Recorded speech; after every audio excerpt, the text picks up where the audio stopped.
வணக்கம். All in one zone devotional சேனலுக்கு உங்களை அன்புடன் வரவேற்கிறேன். இன்றைக்கி நம்மளுடைய சேனலில் கார்த்திகை தீபத்தின் சிறப்பு மற்றும் கார்த்திகை தீபத் திருவிழா ஏன் நம்ம கொண்டாடுகிறோம் என்பதை முழு விவரமாக பார்க்கலாம். அதற்கு முன்னால் நம்மளுடைய சேனலை நான் ஃபர்ஸ்ட் டைம் பார்க்குறவங்களா இருந்தாலும் சரி, சப்ஸ்கிரைப் பண்ணாமல் பார்க்குறவங்களா இருந்தாலும் சரி, நம்ம சேனலை சப்ஸ்கிரைப் பண்ணிக்கோங்க. கூடவே அந்த பெல் பட்டனை ப்ரெஸ் பண்ணிக்கோங்க. ஆல் என்கின்ற ஆப்ஷனையும் ப்ரெஸ் பண்ணிக்கோங்க. அப்போ தான் நான் போடுற வீடியோஸ் எல்லாம் உங்களுக்கு உடனுக்குடன் நோட்டிஃபிகேஷனில் தெரிய வரும். சரி, வாங்க இப்போது நம்ம வீடியோக்குள்ளே போகலாம்.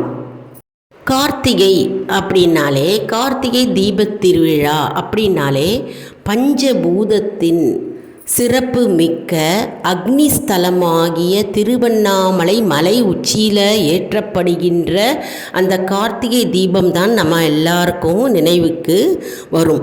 அத்தகைய சிறப்பு வாய்ந்த தீபத்தை பற்றியும் மற்றும் வரலாறு மற்றும் கொண்டாடும் விதத்தை பற்றியும் நம்ம இன்னைக்கு பார்க்கலாம். பொதுவாக கார்த்திகை தீபம் பௌர்ணமி தினமும் மற்றும் கார்த்திகை தீப திருவிழாவும் ஒரே நாளில் தான் வரும். ஒரு சில ஆண்டுகளில் முன்ன பின்ன வரும். இந்த ஆண்டில் நம்ம பார்த்தோம்னா டிசம்பர் 14ஆம் தேதியும் 15ஆம் தேதியும் பௌர்ணமி தினம் தீபத் திருவிழாவாக இருக்கிறது.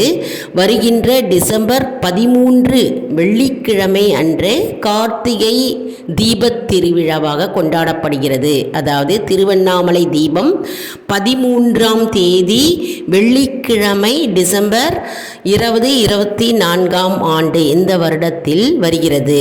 அதனால் முன்ன பின்ன பௌர்ணமி தினமும் தீபத் திருவிழாவும் மாறி மாறி ஒவ்வொரு ஆண்டும் வரும்.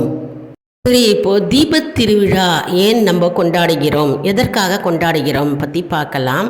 அதாவது கார்த்திகை மாதத்தில் கிருத்திகை நட்சத்திரம் அன்று, அதாவது மகாவிஷ்ணுவுக்கும் பிரம்மாவிற்கும் சிவபெருமான் ஜோதி வடிவாக அன்றைய தினத்தில் காட்சி அளித்தாராம். அதாவது அடியும் முடியும் இல்லாத ஜோதி பிழம்பாக சிவபெருமான் காட்சி அளித்த நாள்தான் கிருத்திகை நட்சத்திர கூடிய கார்த்திகை மாதமாகும். அதனால் அன்றைய தினம் திருவண்ணாமலையில் கார்த்திகை நட்சத்திரத்தன்று தீப பிழம்பாக சிவபெருமான் காட்சியளிக்கிறார். திருவண்ணாமலையில் தீபம் ஏற்றுகிறோம். அந்த திருவண்ணாமலையில் தீபம் ஏற்றுகிற பொழுது நம்முடைய இல்லங்கள் அனைத்திலும் நாம் தீபத்தை ஏற்றி வழிபடுகிறோம்.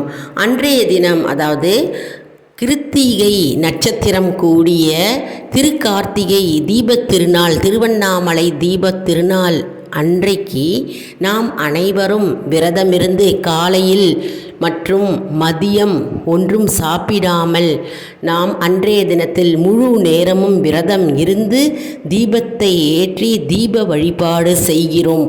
அதாவது சிவபெருமான் தீப பிழம்பாக, ஒளி பிழம்பாக காட்சி அளிக்கும் நாளாக அந்த நாள் கருதப்படுகிறது. அதனால் அன்றைய தினத்தில் நாம் அனைவர் இல்லங்களிலும் நாம் தீபத்தை ஏற்றி சிவபெருமானை நாம் வழிபடுகிறோம். அதனால் கார்த்திகை மாதம் திருக்கார்த்திகை நட்சத்திரம் அன்று, கிருத்திகை நட்சத்திரம் அன்று நாம் கார்த்திகை தீபத் திருவிழாவாக நாம் அனைவரும் கொண்டாடுகிறோம்.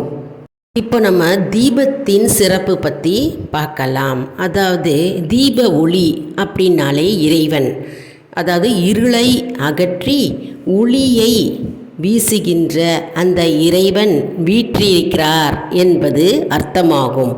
மங்களம் அப்படின்னா என்ன? மங்களம் ஞானத்தின் வடிவமாகும். அதனால் அனைவரும் நாம் தீபம் ஏற்றி அந்த ஞானப்பிழம்பாகிய இறைவனை வழிபடுகின்றோம். ஏனெனில் தீப வடிவாகிய இறைவன் அதில் இருக்கிறார் என்பது அர்த்தமாகும். ஒரு தீபம் நம்ம ஏற்றி வைத்தாலே அங்கு இறைவன் வந்து குடிகொள்வார், அங்கு இறை சக்தி அதிகமாகும் என்பது அர்த்தம். அதனால் நம்ம தியானம் பண்ணும்போதும் சரி, நம்ம பூஜை புனஸ்காரம் செய்யும் போதும் சரி, நாம் மந்திரங்களை உச்சரிக்கும் போதும் சரி, நாம் ஒரு விளக்கேற்றி வைக்க வேண்டும். எப்பொழுதுமே நாம் ஓம் என்கின்ற மந்திரத்தை நாம் உச்சாரணம் செய்யும் பொழுதும் சரி, ஒரு அகல் விளக்கில் ஏற்றி அதில் நெய் தீபம் அல்லது நல்லெண்ணெய் தீபம் ஏற்றி நாம் அந்த தீபத்தை இறைவனாக நாம் பாவித்து அந்த இறைவனே அங்கு குடிகொண்டிருப்பான் என்பது அர்த்தமாகும். அதனால் நாம் அந்த ஓம் என்ற மந்திரத்தை உச்சரித்து கொண்டே அந்த தீபத்தை பார்த்து நம்முடைய பிரார்த்தனைகளை செலுத்தினால் அந்த பிரார்த்தனை கண்டிப்பாக நிறைவேறும் என்பது ஐதீகம். கார்த்திகை மாதம் முருகனுக்கும் சிவபெருமானுக்கும் உரிய மாதமாக கருதப்படுகிறது இல்லையா? அதனால் கார்த்திகை மாதம் முழுவதும் நாம் விளக்கேற்றி வழிபட்டால் மிகுந்த நன்மையை நமக்கு கொண்டு வந்து சேர்க்கும்.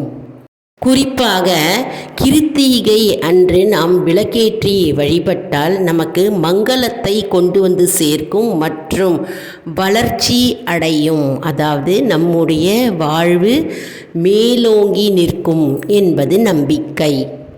மேலும் நம்முடைய வாழ்வு ஒளிமயமாகும். அதாவது கார்த்திகை தினத்தன்று நாம் தீப ஒளி ஏற்றி நாம் தீபத்தை வழிபட்டால் நம்முடைய வாழ்வு ஒளிமயமாக, அந்த தீபம் எப்படி பிரகாசித்து எரிகிறதோ நம்முடைய வாழ்க்கையும் தீபம் போல் பிரகாசித்து ஒளிமயமாக நமக்கு நாம் மேலும் மேலும் முன்னேறி வளர்ச்சி அடைவோம் என்பது நம்பிக்கை.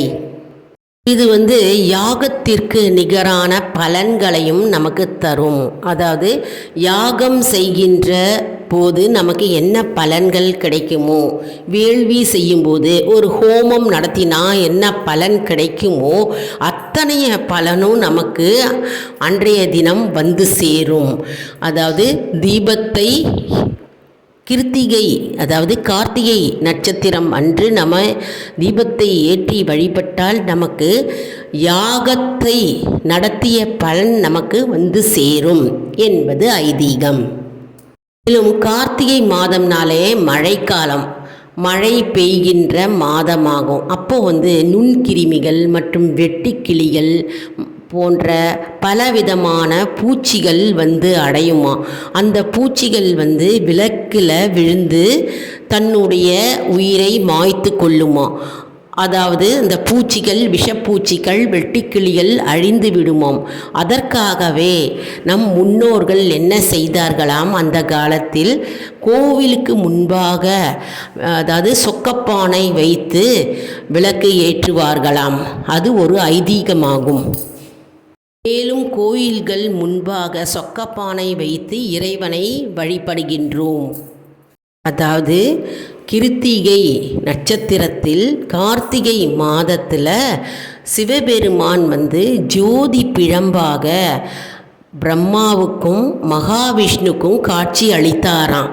அதனால் நாம் அனைவரும் அன்றைய தினத்தில் தீபத் திருவிழாவாக அதை நினைவு கூறும் வகையில் நாம் அனைவரும் தீபத்தை ஏற்றி நாம் அந்த ஜோதி பிழம்பாகிய பரம்பொருளை சிவபெருமானை நினைத்து வேண்டி நாம் நம்முடைய பிரார்த்தனைகளை செலுத்துகிறோம்.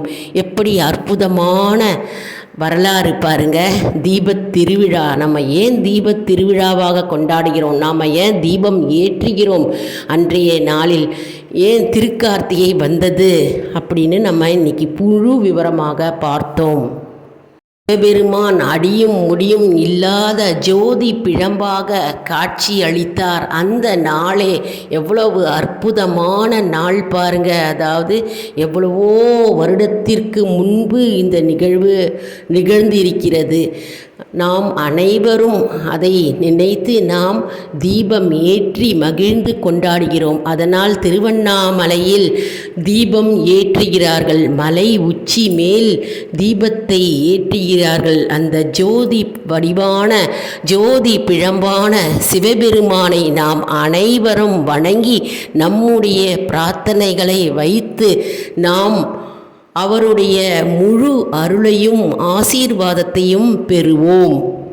திருவண்ணாமலை கார்த்திகை தீபம் நமக்கு லைவாகவே நம்ம டிவியில் பார்க்கலாங்க. பார்க்கும் பொழுது நாம் அனைவரும் ஓம் நமச்சிவாய ஓம் நமச்சிவாய ஓம் நமச்சிவாய என்று நாம் சொல்லிக்கொண்டே நாம் அனைவர் வீட்டிலும் நாம் தீபத்தை ஏற்ற வேண்டும்.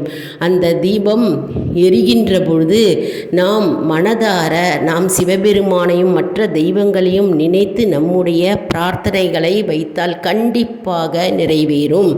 மற்றும் நாம் அன்னைக்கு மாவிளக்கு ஏற்றும் வழக்கம் இருந்தாலும் நாம் மாவிளக்கு போடலாம். அப்படி இல்லை என்றாலும் மாவிளக்கு நாம் போட்டு நாம் இறைவனை நாம் வழிபடலாம். இந்த வீடியோ உங்களுக்கு மிகவும் பயனுள்ளதாக இருக்கும் என்று நான் நம்புகிறேன். அதாவது ஜோதி பிழம்பாக சிவபெருமான் பிரம்மாவுக்கும் மகாவிஷ்ணுவுக்கும் எப்போது காட்சி அளித்தார் என்பதை உங்களுடைய உற்றார் உறவினர் மற்றும் ஃப்ரெண்ட்ஸ் ரிலேஷன் அவங்கக்கிட்ட ஷேர் பண்ணிக்கோங்க. நமக்கும் ஒரு புண்ணியம் கிட்டும். மற்றும் நம்முடைய சேனலை மறக்காமல் சப்ஸ்கிரைப் செய்து கொள்ளுங்கள். ஆல் இன் ஒன் ஜோன் அன்பர்களுக்கு ஒரு அன்பான வேண்டுகோள். நம்முடைய கம்யூனிட்டி போஸ்ட்டில் கேள்வி பதில் நேரம் வருங்க. அந்த கேள்விகளுக்கு பதில் தாங்க. நம்முடைய ஆன்மீக பயணம் எப்படி இருக்கிறது என்பதை நாம் தெரிந்து கொள்ளலாம். இது ஒரு ஊக்கமாகவே நமக்கு அமையும் இல்லையா? அதாவது சப்ஸ்கிரைப் செய்தவர்களுக்கு மட்டுமே இது தெரிய வரும். அதனால் நம்முடைய சேனலை மறக்காமல் சப்ஸ்கிரைப் செய்து கொள்ளுங்கள். இந்த வீடியோவுக்கு ஒரு லைக் கொடுங்கள். அடுத்த வீடியோவில் வேறொரு தலைப்புடன் உங்களை வந்து சந்திக்கிறேன். நன்றி, வணக்கம்.